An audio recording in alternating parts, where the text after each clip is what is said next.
It was the retired Justice of the Supreme Court who gave up 242,000 of our territorial sea away.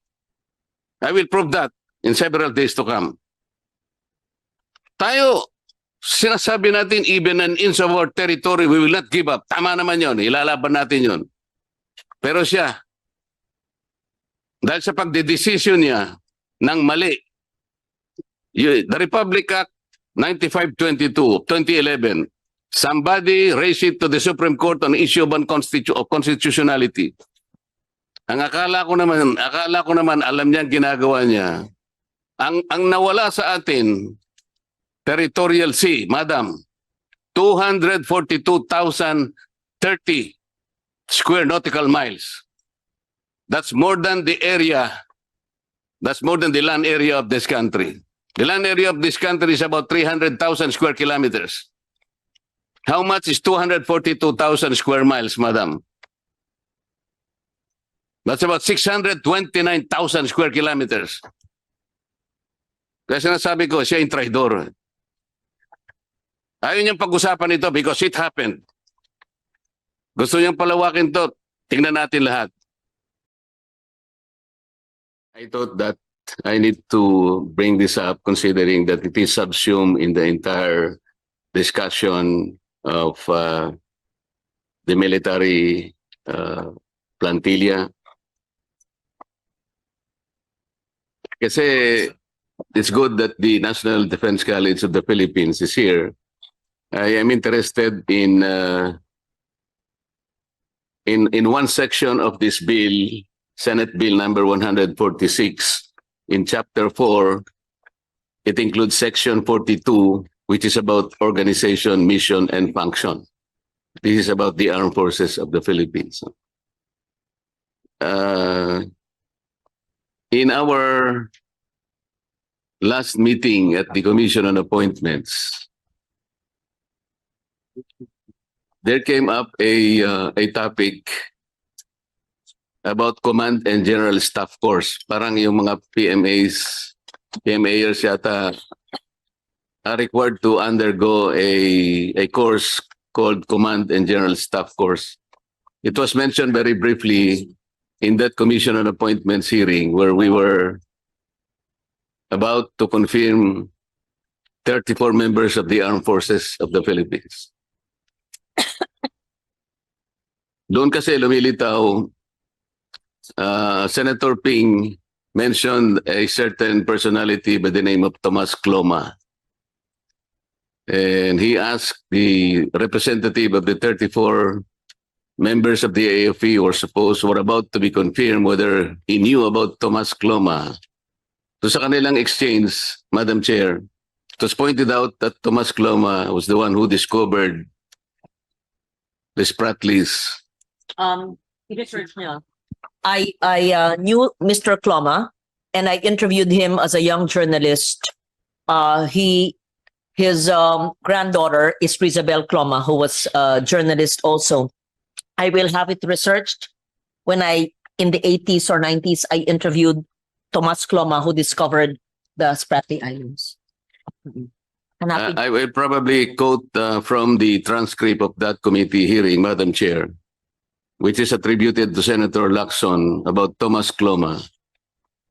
And I quote this. During the Commission on Appointments hearing for the confirmation of ad interim appointments of members of the Armed Forces of the Philippines, last 4 February 2026, a colleague noted that lawyer and adventurer Tomas Cloma discovered the Spratly Islands and occupied them as under res nullius. Whoever discovers and occupies the land is recognized as the owner. Cloma turned over the ownership of the land to the Philippine government. Is this the course adopted, Madam? Yun ba yung pagkakaalam natin that Tomas Cloma was the one who discovered the Spratly Islands?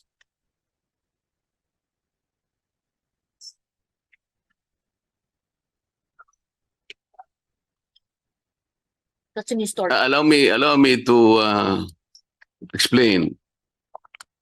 Sinabi kasi ni Senator Ping doon, as the one who discovered, allegedly, the Spratly Islands, he turned over it to the Philippine government. And he said that President Marcos Sr. formalized that turnover.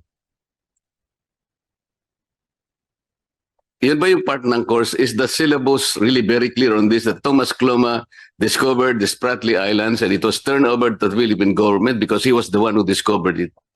Yun ba yung history na pinag-aaralan dito sa Command and General Staff course? Kasi ito yung kinuwento ni Senator Ping, and it seems to me that Captain Pilar, who represented the 34 members of the armed forces, confirmed that.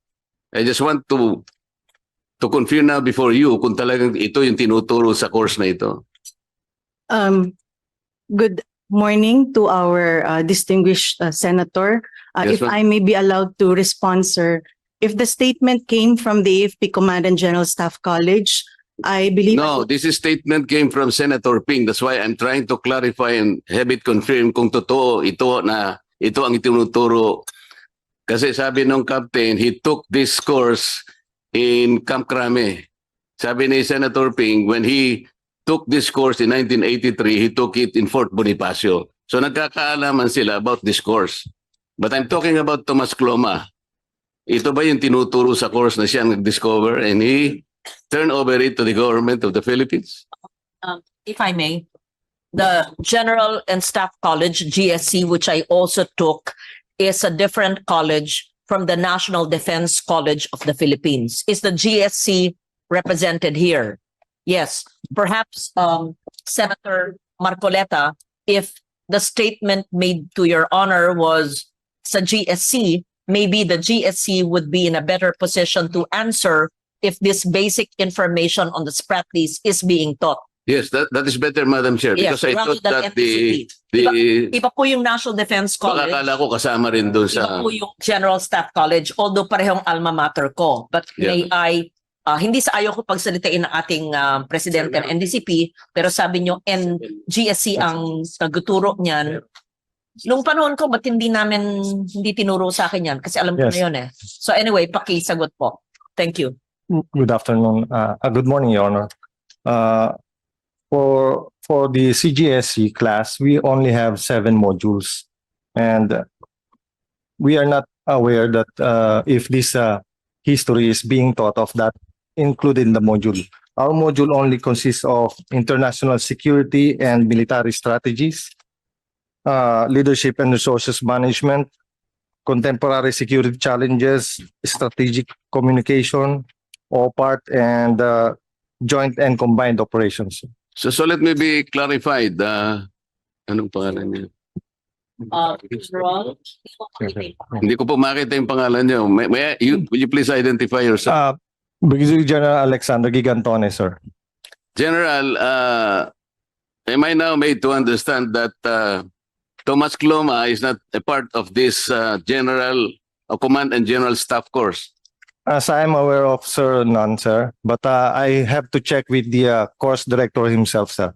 And I'll get back to you, sir. Yes, because I'd like to inform you that Senator Ping mentioned this during our hearing, and Captain Pilar responded quite quickly that he knew also Tomas Cloma.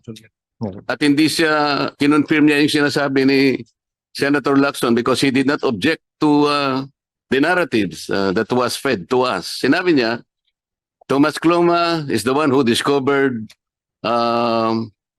Spratly Islands. And as the discoverer, he owns it. So dinonate niya sa Pilipinas, and this was formalized by President Marcos Sr.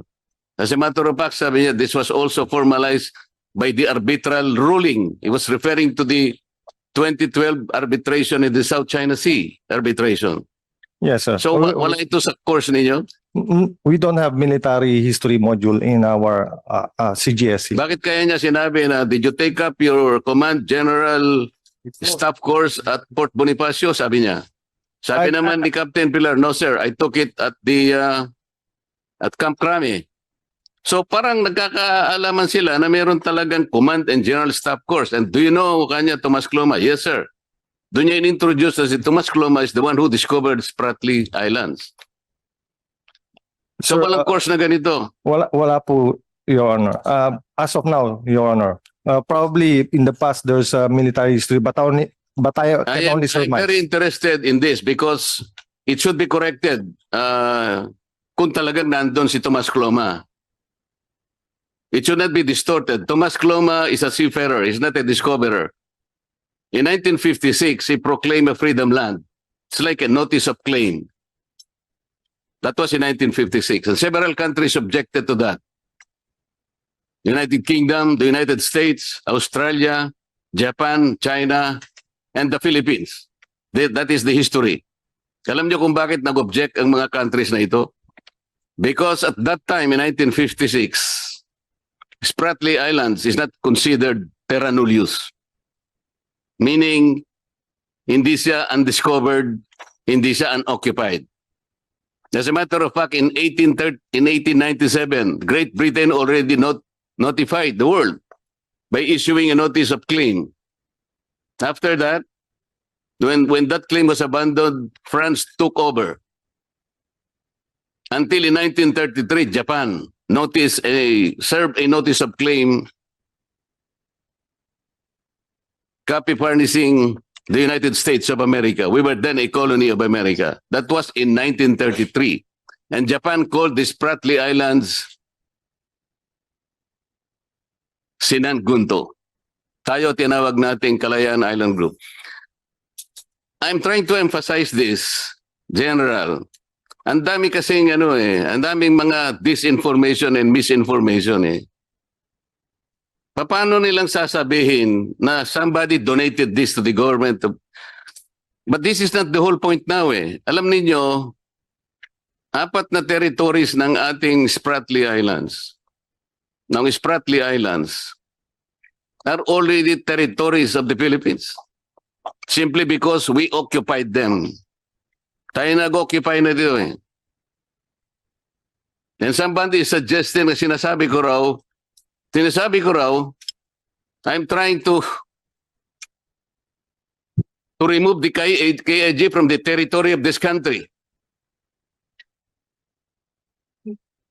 By presenting a spliced narrative. Ito yung mabigat dito eh. No less than a senator of the republic did this.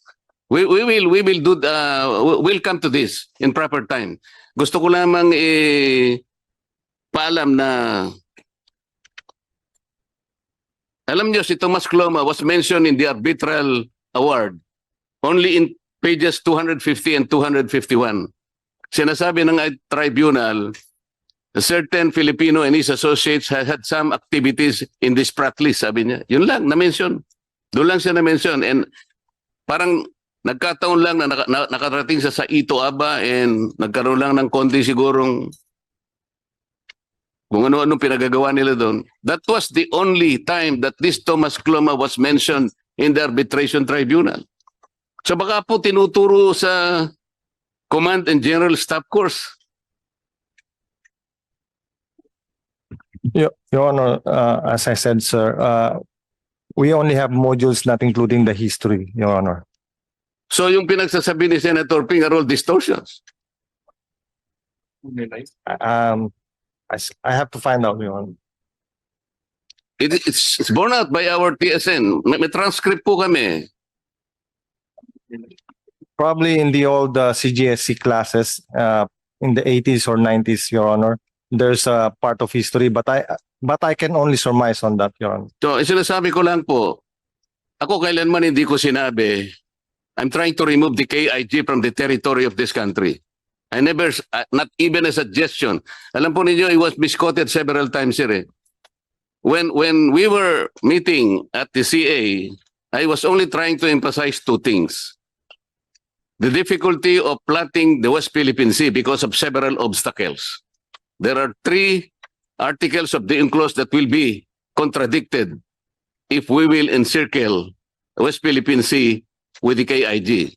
Pero hindi ko po problema yon. Problema na ng NAMRIA kung paano natin gagawin. I hope we can help NAMRIA plot the map of the West Philippine Sea in our lifetime.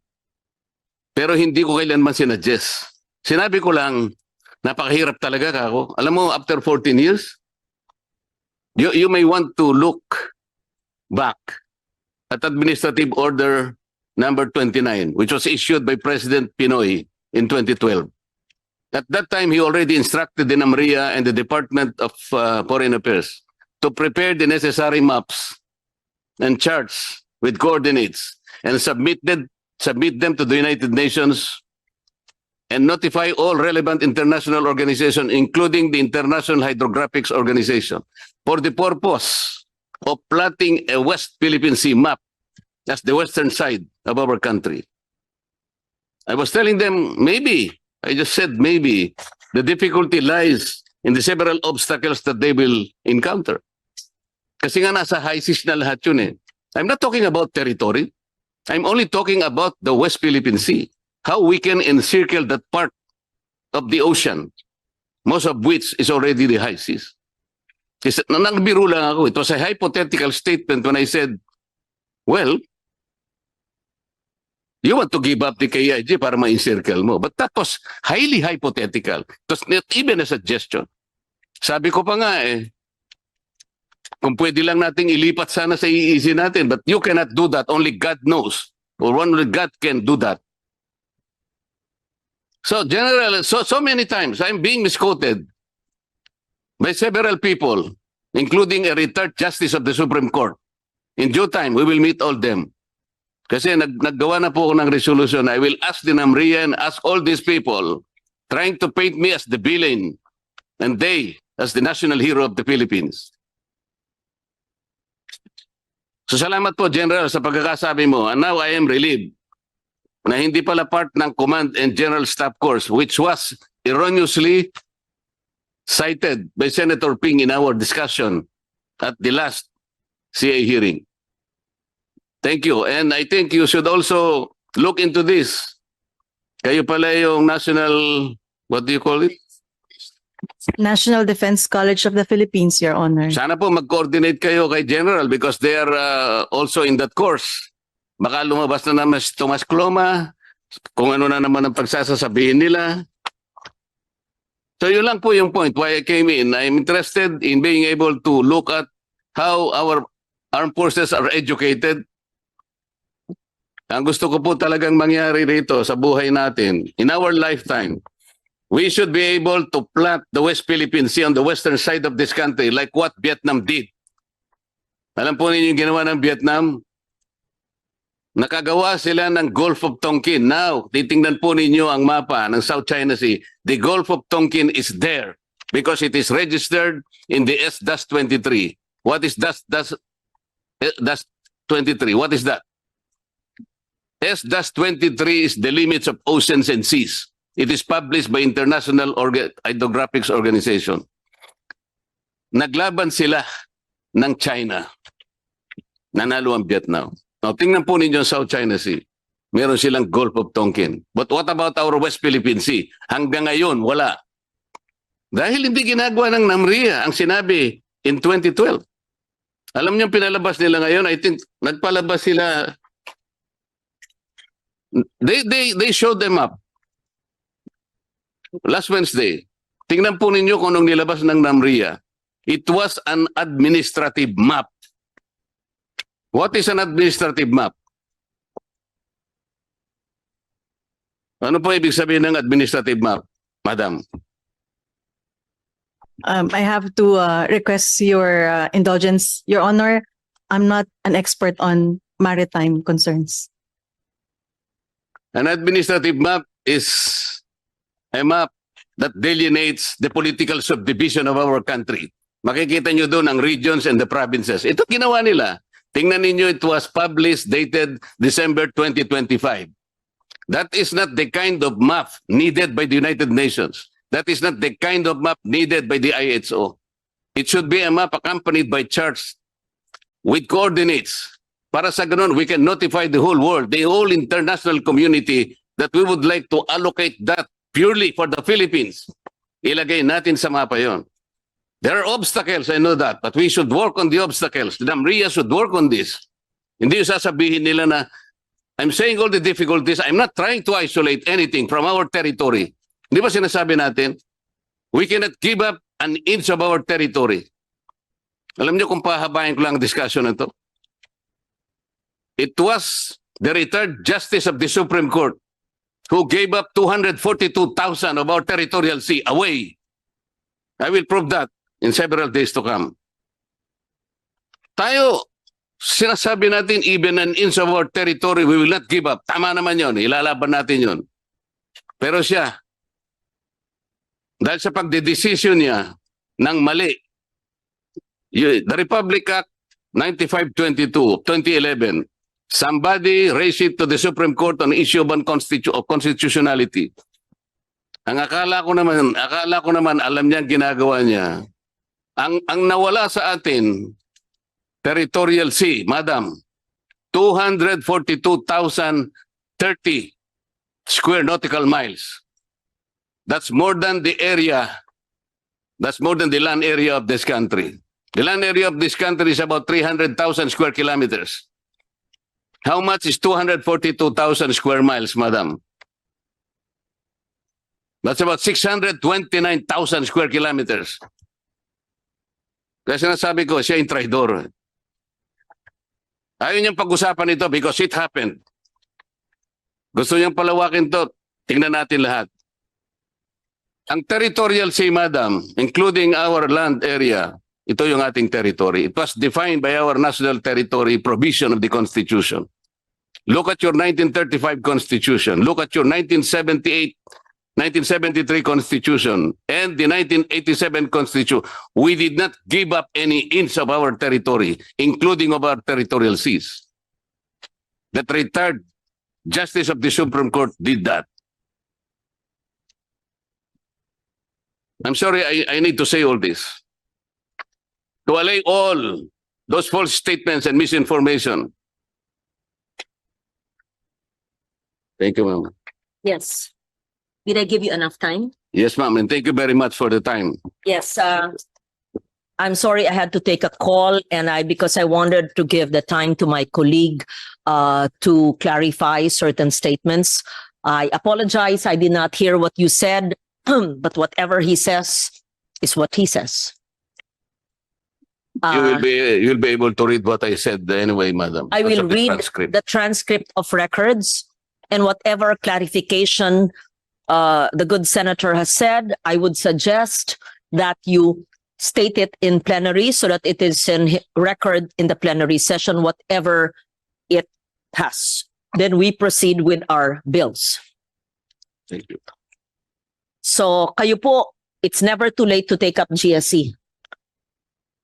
It's never too late to take masters in national security. Provided Maski na batikan na abogado na kayo. provided they will exclude the Thomas Cloma issue. Bakit?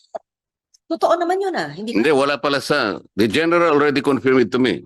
it may not be the classes, but it's historical fact. In fact, sino ang bihasa? Who can give us the historical perspective of the Spratlys? Because when I was a young journalist in the 80s, anong taon yun? Thomas Cloma interview ko. Googlein.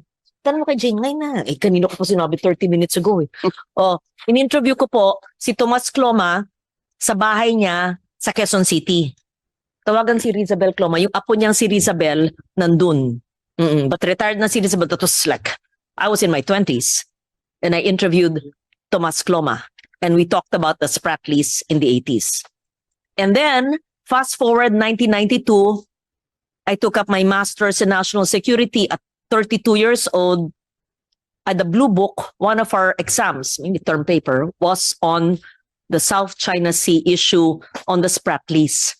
Wala pang computer, wala pang soft copy. Handwritten ko yun sa isang Blue Book ko. Mahahanap kaya ng NDCP yung Blue Book ni Loren Legarda noong 1992. Kung meron yun, as early as 1992 po, ay sumusulat na ako about the Spratly Islands. Madam Chair, wala po Anyway. akong problema kay Thomas Cloma kung ang pinag-uusapan lang, nakarating siya sa Ito Aba, kasama niya yung kanyang mga associates, sapagat naka-record ito sa history ng arbitration. At siya rin naman ay nakapunta sa kanyang mga associates.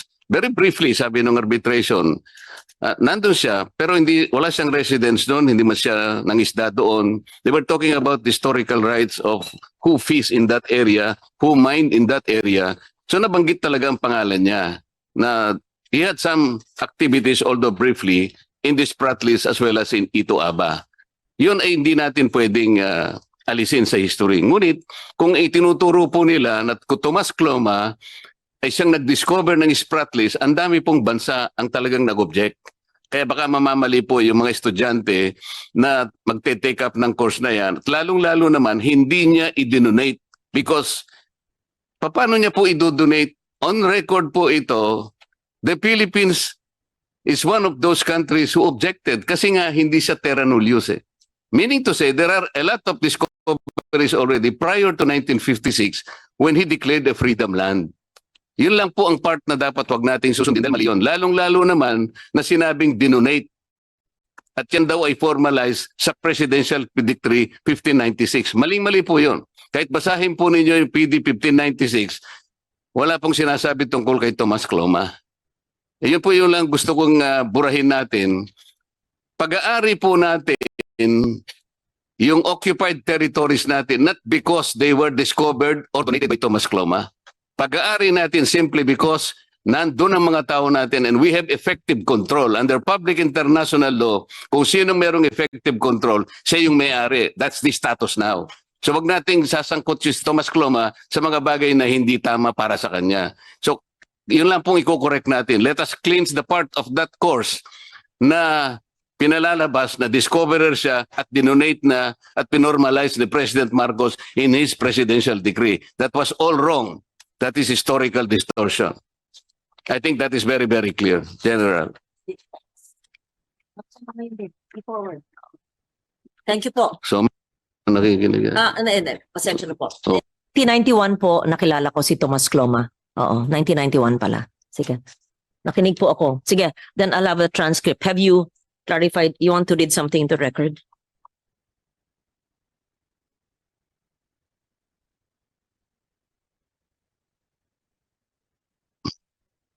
Na kailangan lang alisin dun sa historical record kung tinuturo man si Tomas Cloma, huwag namang ilalagay siya na siyang nag-discover because ang daming bansa pong nag-object kasama ng Pilipinas. Alam po ninyo kung sinong nag-object sa panig ng Pilipinas at that time when Tomas Cloma declared a freedom land?